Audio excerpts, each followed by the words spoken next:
It's important also to teach goodness to the child and let the child catch it from your behavior. This is part of resourcefulness. We've touched on it a little bit, but let the child catch it from your behavior. You know, how you treat your spouse, your child will treat his or her spouse in most cases. Some cases maybe not, but in most cases. So it's important for us, very, very important for us, to go out and to speak, or to make sure that the children that are witnessing us get the good example. They see, they learn from us.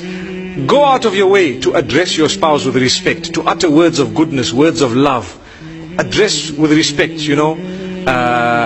Listen to each other in a way that your children can see that, oh, when mom says something, dad gives it importance. So when I get married, I'm going to give what my wife says a lot of importance. Yes. Why? Because they learned it. They saw that it worked. And they saw that mom is smiling, happy, but mom is crying, depressed. When dad comes, he's in the living room watching TV. Mom says something, he doesn't give an answer.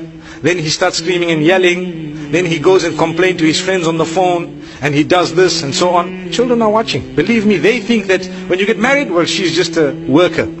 She's here to cook your food. And she's here for your mother to take control of. That's what they think.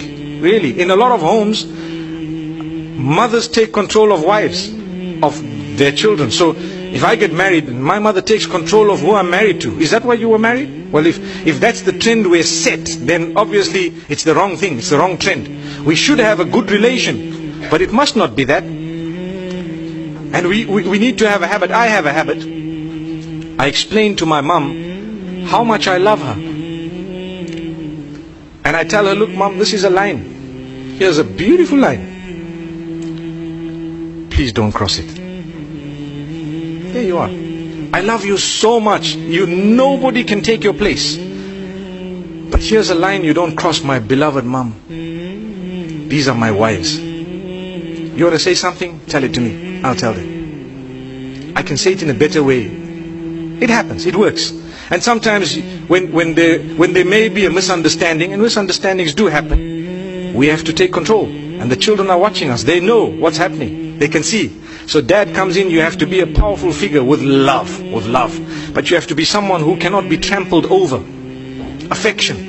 Your mother must never feel that you don't love her. No, you do. But she must know that, you know what, you cannot come and boss around my wife. Because that's my wife. And that doesn't mean I don't love you. I really do love you. Maybe you cannot word it how I'm wording it to you now. But in your own way you need to say things. Because parenting, and a successful parent can only be a successful parent when they have minimized their own issues. I've got issues in my home with a woman will tell you, I've got issues with my husband and with my mother-in-law and so on. How can you expect that woman to be a successful parent? There's going to be some form of shortage in her upbringing of her children because she's busy with fighting her own battles. So to create that beautiful environment is the duty of the man. And this is why you cannot impose on your spouse to live in an oppressive house where people are trampling all over your spouse. You need to do something positive about it, because that is how you will help the next generation. Otherwise, all we're doing is we're just completing the circle and let it carry on and on and on. And for generations to come, people are going to be oppressing each other because we couldn't stand up in a beautiful way. In a beautiful way. We're not saying go to the house and start creating a disaster. No, in a beautiful way. So it's important for us to know that, inshallah, and I know I've touched on it. It's a topic that might affect a lot of people, and people might appreciate what was said. But at the same time, I hope and I pray that less people are being affected by it as time passes, because it is us who can make a difference. You know, when your children are married, give them their space, give them a little bit of their freedom. Make sure that you don't want to control every aspect of their lives and so on. You should have already given them the skills to manage their own lives by the will of Allah subhanahu wa ta'ala.